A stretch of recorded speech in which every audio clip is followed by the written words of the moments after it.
Olá pessoal, eu sou Rafael Ragazzi, sócio e analista de ações aqui da Nord, e hoje eu vou explicar a minha visão sobre o Nubank. Eu vou te falar em detalhes por que eu não acredito que essa é uma boa opção de investimento, por que eu também não acho que você deve apostar contra, ou seja, fazer um short com a empresa, e no final eu ainda vou te apresentar qual que é a oportunidade de investimento que eu acho muito melhor do que o Nubank para você investir hoje.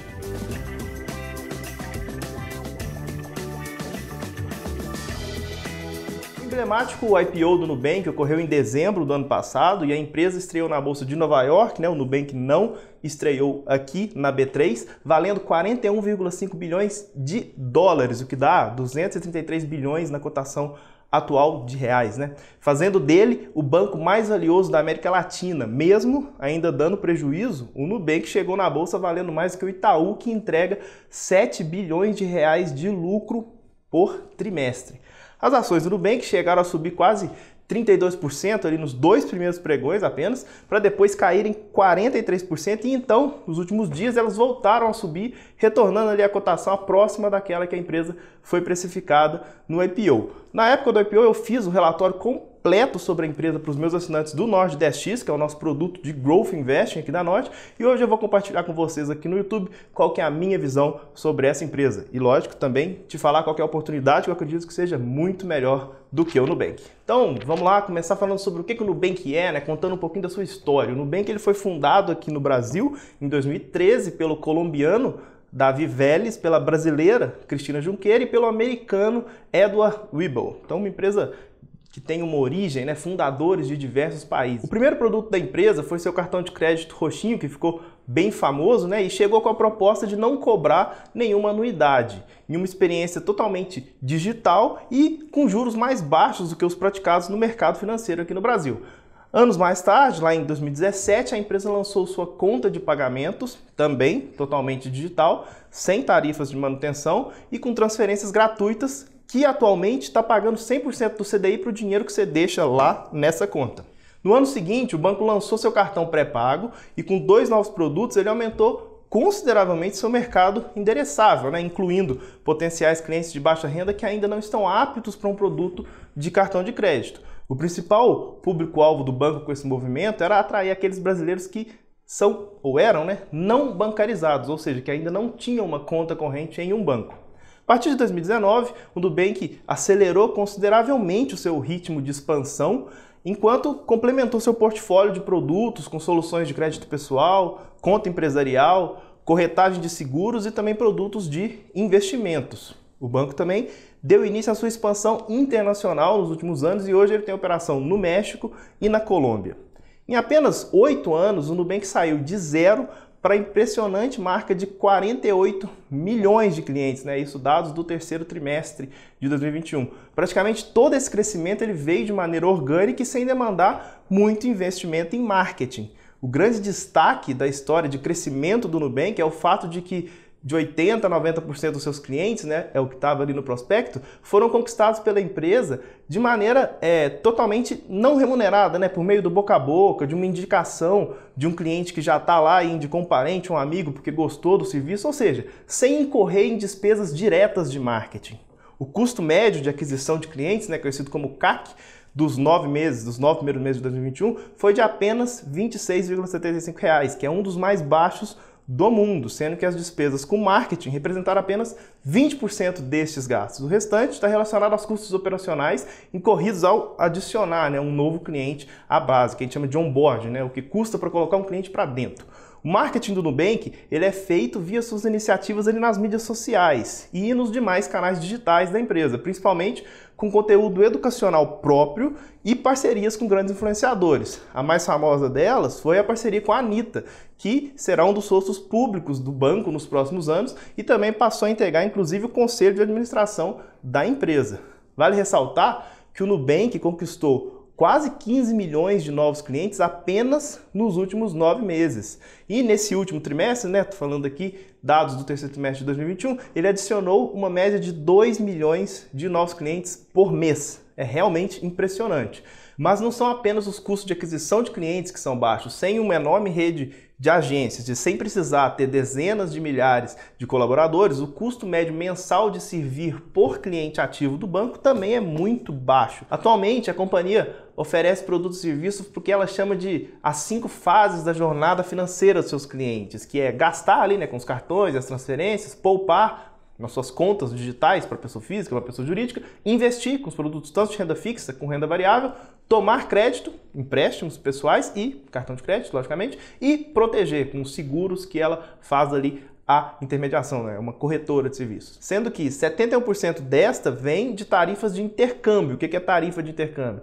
É a receita que é oferida quando os clientes fazem uma compra utilizando o cartão do banco, e essa receita ela é definida pela Mastercard e ela é paga pelos comerciantes que aceitam os cartões, não pelos clientes do Nubank diretamente. Vale destacar que o Nubank ele tem um elevadíssimo nível de satisfação dos clientes, que é medido pelo NPS, o Net Promoter Score. Ele está em 90 atualmente, e também o Nubank está com um índice de inadimplência, que a gente chama de NPL, a inadimplência de 90 dias, de sua carteira de cartão de crédito, bem baixo, de 3,3%, que é cerca de 31% inferior à média da indústria financeira brasileira. A história de crescimento e a narrativa desenvolvida pelo Nubank vem fazendo sucesso, inclusive com investidores renomados, e nas diversas rodadas de investimentos privadas, não públicas, como foi agora o IPO, que foram realizadas, o Nubank atraiu para sua base de acionista nomes de peso, como Sequoia, Tiger Global, DST e até a Berkshire Hathaway, do Warren Buffett. E com um detalhe importantíssimo, nenhum desses investidores nunca deixou de investir pelo fato de que o Nubank nunca deu lucro.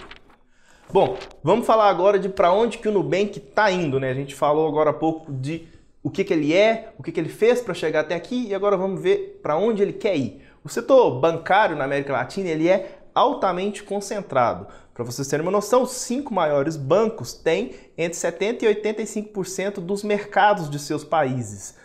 Tem elevados custos de servir, por causa das agências, das grandes forças de trabalho, sistemas tradicionais ali, e devido também à baixa competição, que é natural em toda a América Latina, ainda tem um histórico de mau atendimento que resulta em clientes, na maioria das vezes, insatisfeitos. O setor financeiro aqui no Brasil, ele é um dos mais caros do mundo, tanto em termos de tarifas, quanto no spread bancário, que é a diferença em quanto que o banco cobra para te emprestar o dinheiro e quanto que ele paga do dinheiro que ele pega emprestado. E não é por acaso que os brasileiros, os bancos brasileiros estão entre os mais rentáveis do mundo. O mercado bancário aqui da América Latina ele também é consideravelmente subpenetrado. No Brasil, para vocês terem uma noção, 30% das pessoas com 15 anos ou mais não tinham contas bancárias em 2017. E uma das razões mais citadas para isso é que abrir e manter contas aqui no Brasil é muito caro. Na Colômbia e no México, a parcela da população não bancarizada em 2017 era de 55% e 65%, respectivamente. A penetração do cartão de crédito na população com 15 anos ou mais no Brasil, na Colômbia e no México era de apenas 27%, 14% e 9,5%. Para vocês terem uma noção, nos Estados Unidos e no Reino Unido, a penetração era de 66% e 65% nesse período. O Nubank ele define o seu mercado endereçável como um mercado de serviços financeiros, nas linhas em que eles operam atualmente, da América Latina toda, que possui cerca de 650 milhões de pessoas e movimentou 186 bilhões de dólares em 2020, e que é um mercado que está projetado para crescer ali cerca de 8% ao ano até 2025, potencialmente, consequentemente, alcançando 269 bilhões de dólares de movimentação anual. O crescimento da empresa ele vai ocorrer num contexto de um mercado que está em disrupção, com novos entrantes. O Nubank é um grande exemplo disso, utilizando tecnologia para oferecer serviços de baixo custo e elevada qualidade, inclusive para parcelas da população que simplesmente não eram atendidas, os desbancarizados. O ambiente regulatório atual, ele promove e fomenta essa disrupção da tecnologia para aumentar a concorrência e a inclusão financeira. A melhoria nos níveis de educação financeira também, combinada com a expansão da classe média, juros mais comportados e o advento das plataformas abertas de investimento estão levando os investidores a se sofisticarem em relação aos produtos de investimento. Diante desse cenário, o Nubank traçou uma estratégia baseada em 3 vetores: aumentar seu ecossistema, ampliar e aprimorar sua plataforma e expandir a sua atuação para novos mercados. A empresa pretende continuar aumentando sua base de clientes, principalmente por meio de indicações, assim como aumentar a sua participação na vida financeira desses clientes, crescendo junto com o aumento da renda deles. 70% da base dos clientes do Nubank tem menos de 40 anos. E também vendendo produtos, novos, mais produtos, cada vez mais produtos para esses clientes. A empresa também pretende fazer novas parcerias para oferecer novos produtos, tais como a parceria que eles possuem com a Chubb, que é uma empresa de seguros de vida, com a Remessa, que é uma empresa de remessas internacionais, e com a Creditas, uma empresa de empréstimos com garantias a taxas mais acessíveis. As aquisições estratégicas também passaram a compor o conjunto de oportunidades de crescimento da empresa recentemente. A principal delas foi a EasyInvest, a plataforma de investimentos, que foi rebatizada como NuInvest e adicionará cerca de 610 mil novos clientes à base da empresa. A empresa também acredita que está apenas começando a sua expansão internacional e que existem oportunidades de expansão em setores adjacentes, como e-commerce, saúde e telecomunicações. Mas ela não deu muitos detalhes sobre isso, sobre quais serão esses próximos mercados em que ela pretende entrar no prospecto do seu IPO. O modelo de negócio do Nubank, então, ele está baseado na oferta de produtos e serviços financeiros melhores e mais baratos que atraem mais clientes e os deixam, consequentemente, mais satisfeitos. Com os dados disponíveis e mais escala, é possível alcançar um nível maior de eficiência operacional e assim o ciclo ele vai se autoalimentando. Segundo a empresa, o crescimento do seu lucro vai se basear em 3 pilares fundamentais. O seu CAC, que é o custo de aquisição de clientes, muito baixo, a sua capacidade de aumentar a receita média mensal por cliente ativo, que como eu disse está em R$ 26, com cross-sell e novos produtos, ou seja, vender produtos que já existem para clientes que ainda não consumem e também oferecer novos produtos. E o terceiro ponto é expandir a sua capacidade de gerar um lucro bruto maior por cliente com mais eficiência operacional, gerenciamento de risco melhor e melhores condições para captação de recursos e, consequentemente, abaixando o custo de capital da empresa. O Nubank ele pretende alocar os recursos que ele captou na sua oferta primária do IPO em 4 destinos. Capital de giro, basicamente isso financia o crescimento. Despesas operacionais, tem que reforçar a estrutura para conseguir crescer sem deixar o nível de qualidade cair. E também despesas de capital. Isso significa basicamente o dinheiro que eles precisam ter para conceder mais crédito. Lembrando que um banco ele tem que ter uma parcela de capital próprio em relação ao capital que ele empresta, que está ali na casa de 14%. E o último passo do Nubank é investir em aquisições, em novas aquisições com esse dinheiro do IPO.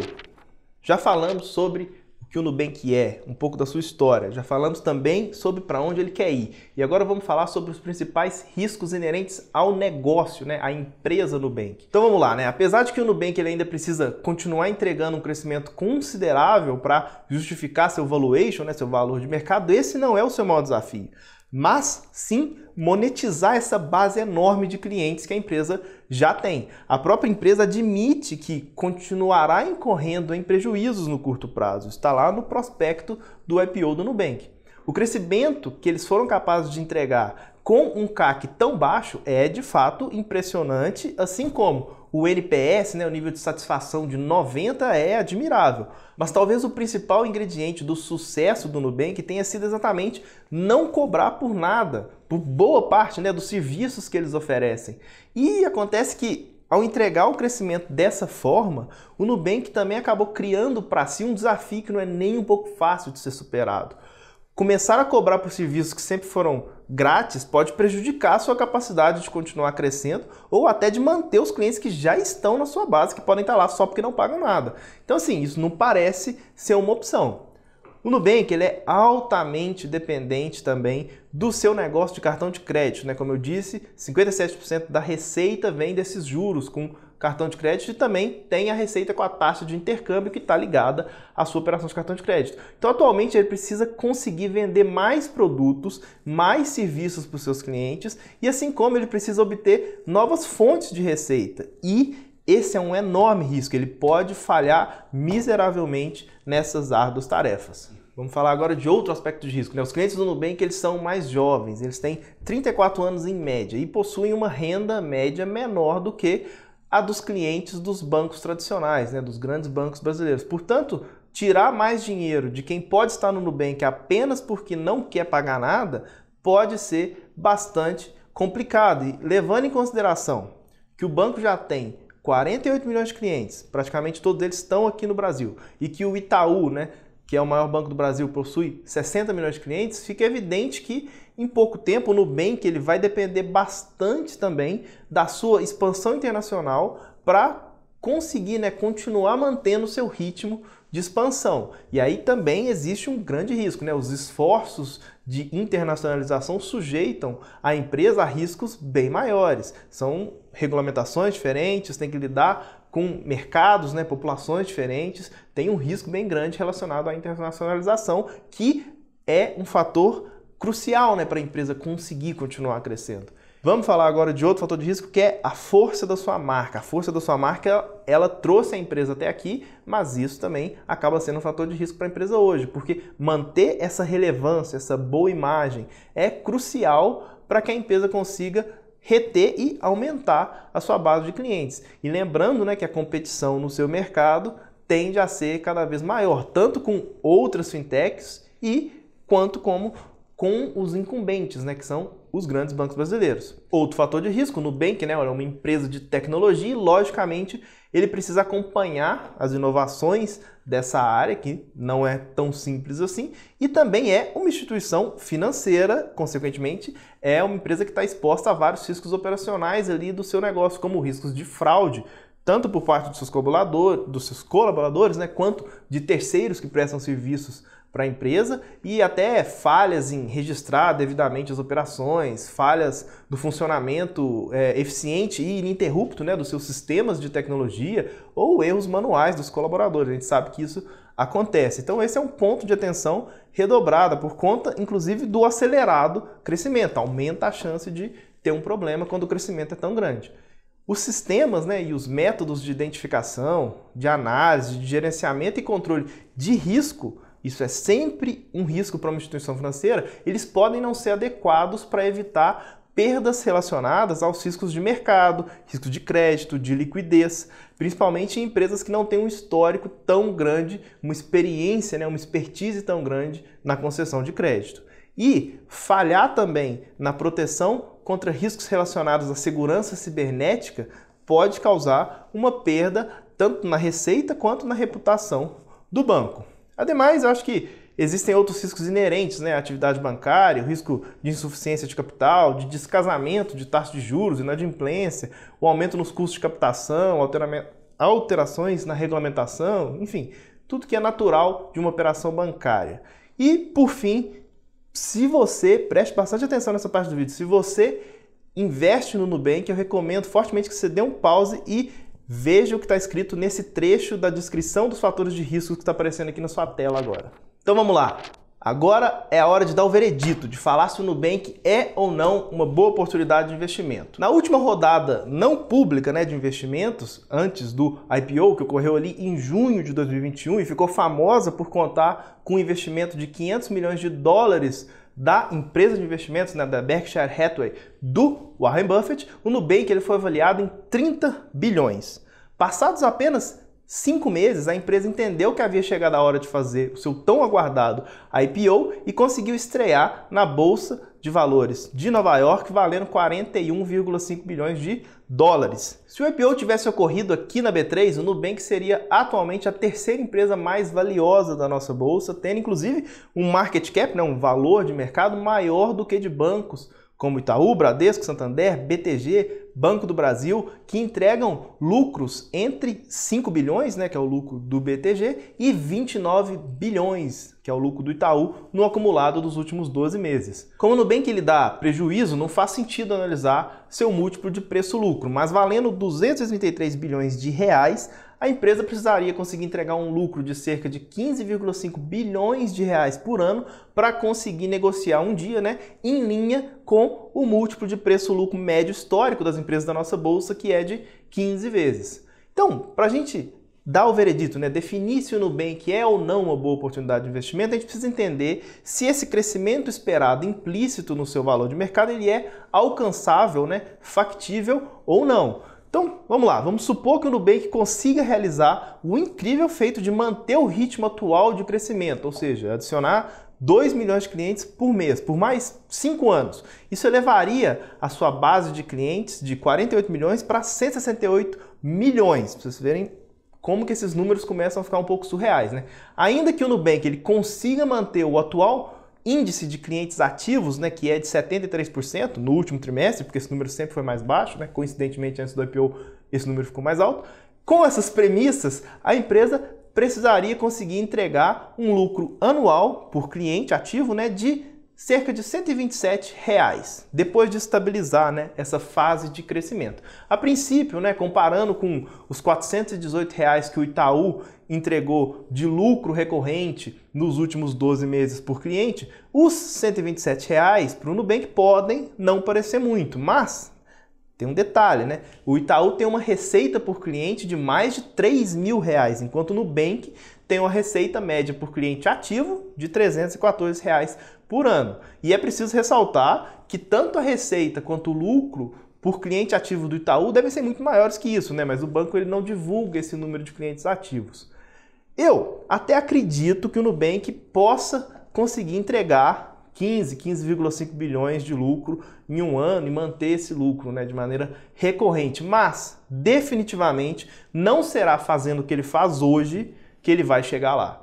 O Nubank ele tem uma base de clientes enorme e que ainda pode continuar crescendo forte nos próximos anos, tendo em vista que a companhia pretende continuar aumentando a gama de serviços que ela oferece, a sua presença internacional também, mas seu grande desafio, como eu já disse, é monetizar essa base. Então, quando a gente olha para a operação atual, é muito difícil enxergar como que o Nubank poderia, de alguma forma, entregar um lucro dessa magnitude, mesmo mantendo um enorme ritmo de crescimento. Mas assim, talvez tentar fazer isso também, né, seja um erro. Quem investiu na Amazon, no Facebook ou em qualquer outra empresa de tecnologia que foi capaz de entregar um crescimento exponencial nos últimos anos também teve que olhar para prejuízos e acreditar que um dia a companhia ia conseguir virar o jogo.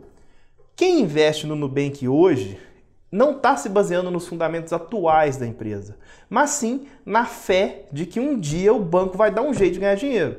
E quando eu falo fé, eu estou falando fé no sentido de ter uma atitude contrária à dúvida, de simplesmente acreditar na empresa sem que as sinalizações concretas da sua capacidade de entregar fartos lucros já tenham sido necessariamente dadas.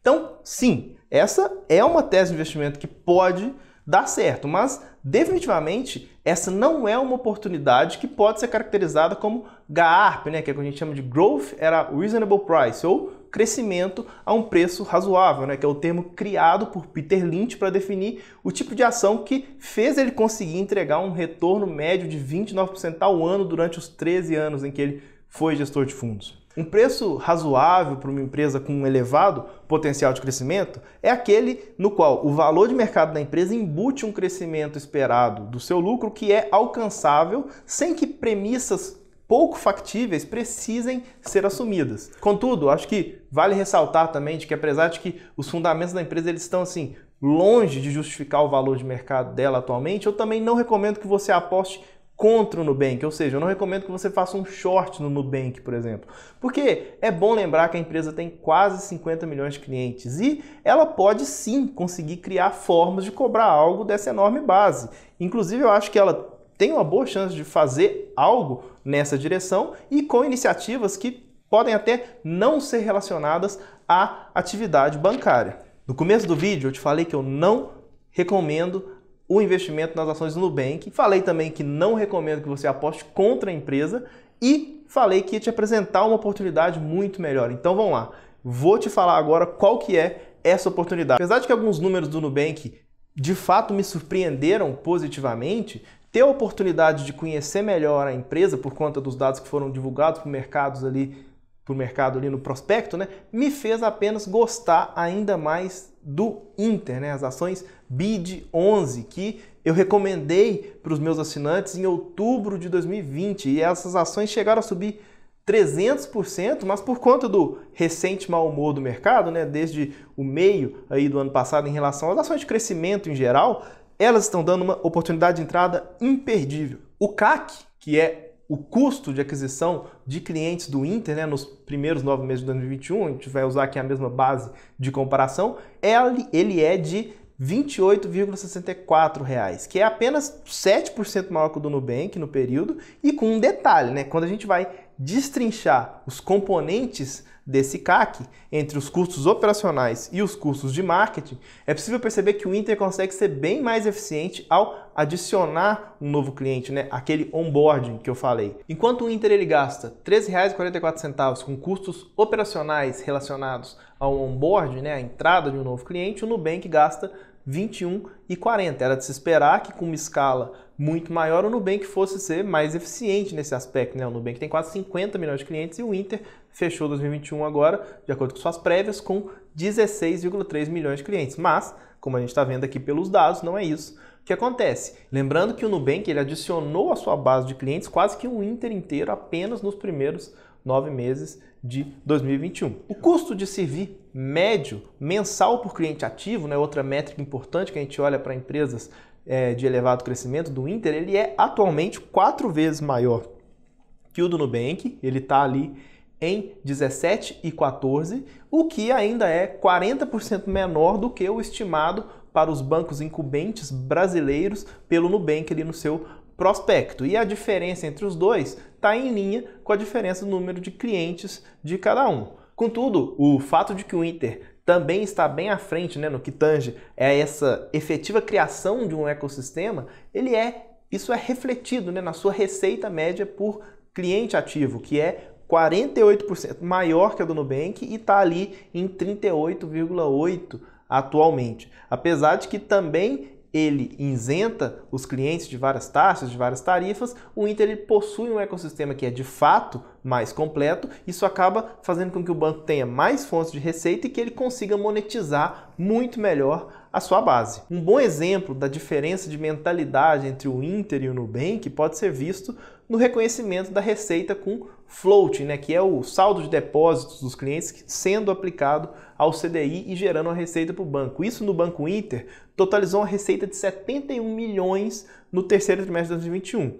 E essa sempre foi uma receita muito importante para as instituições financeiras. O Nubank simplesmente resolveu zerar essa receita porque todos os seus clientes recebem uma remuneração de 100% do CDI pelos seus saldos em conta. Então, é uma estratégia de marketing que funciona, mas penaliza ainda mais a capacidade do banco conseguir gerar receita. Só um exemplo disso, né? O sucesso do marketplace do Inter também merece um destaque. O Intershop, que entrou em operação no fim de 2019, já muito mais do que provou seu potencial. Em 2021, o valor transacionado total no Intershop ele alcançou a impressionante marca de 3,5 bilhões. E a receita com essa vertical já é a segunda mais representativa dentre as receitas de serviço do Inter. Vale destacar também que, além de estar entregando um forte crescimento nas suas receitas e, esse crescimento de receita é ainda maior do que o crescimento da base de clientes, o Inter ele também tem um mix de receitas cada vez mais diversificado e cada vez menos dependente da atividade de crédito, que é naturalmente menos rentável e ainda consome muito mais capital da empresa quando ela está crescendo. Apesar de que o crédito deverá ter uma participação relativa cada vez menor, ele vai continuar sim sendo um pilar fundamental no ecossistema que o Inter está criando, mas nesse quesito é importante ressaltar que o Inter também está em vantagem. O Inter ele nasceu como uma financeira ali em 94 e ele tem vasta experiência na concessão de crédito. Para vocês terem uma noção, enquanto o Nubank tem um portfólio sujeito a juros de 7,7 bilhões, o Inter ele tem um portfólio de 12,6 bilhões de reais, mesmo com uma base de clientes bem menor que a do Nubank. Na carteira de crédito a pequenas e médias empresas, que representa 32% do portfólio do Inter atualmente, ele só faz operações de risco sacado. O que é isso? É o desconto de recebíveis de empresas grandes e de baixo risco com quem ele já tem relacionamento. E apenas 0,08% desse portfólio está com um atraso a mais de 90 dias, né, que é o que a gente chama do índice de NPL, com 90 dias ou mais. A carteira de cartão de crédito sujeita a juros do Inter representa os 4% restantes do portfólio e até ela está sendo colateralizada com os investimentos dos clientes feitos ali na plataforma do Inter, sendo também utilizados como garantia. O índice de inadimplência consolidado do Inter, então, é de 2,8% versus os 3,3% do Nubank atualmente. O Nubank ele tem um market cap de 233 bilhões. Isso representa 51% da sua receita atual e 4,8 mil por cliente. Enquanto isso, o Inter está valendo menos de 22 bilhões de reais e isso representa apenas 9 vezes a sua receita e 1,3 mil por cliente. Eu acredito que nesse preço, né, o valuation atual do Inter na bolsa está muito aquém de fazer jus ao potencial de crescimento dos lucros da empresa. O Inter está bem à frente do Nubank no que tange a criação de um ecossistema completo e está muito mais bem posicionado também para continuar gerando cada vez mais receita por cliente.